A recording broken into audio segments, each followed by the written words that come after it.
বড় ভাই এটা কি দিয়ে বানাইছেন ভাইয়া? এত স্বাদ কেন ভাইয়া? দর্শক আমি আজকে চলে এসেছি ঢাকা গাবতলী তেলের মিলের পাশে বিশাল বড় একটি বাকরখানির দোকান আমি এখন দেখতে পাচ্ছি।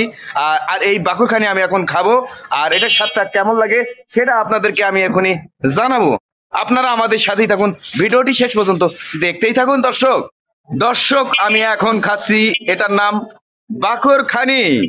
আর এই বাকরখানিটা খাওয়ার পরে এটার স্বাদটা কেমন লাগে সেটা আপনাদেরকে আমি এখনই জানাবো। দর্শক ভিডিওটি শেষ পর্যন্ত দেখতেই থাকুন।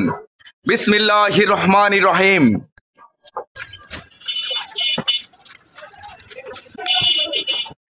মাশাআল্লাহ দর্শক, সেই স্বাদ।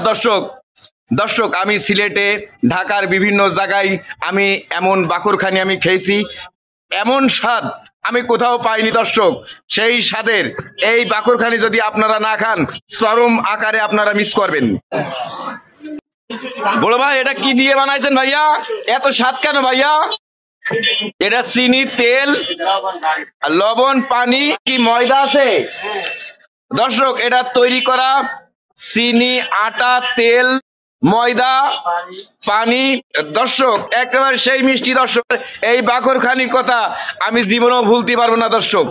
বিসমিল্লাহির রহমানির রহিম।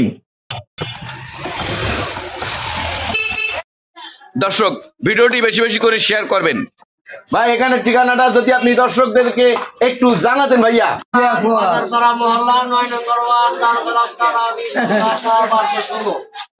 সিদ্দিক বাকরখানি, ৯ নং ওয়ার্ড, দারুসালাম থানা, মিরপুর, ঢাকা, গাবতলী, বড় বাজার।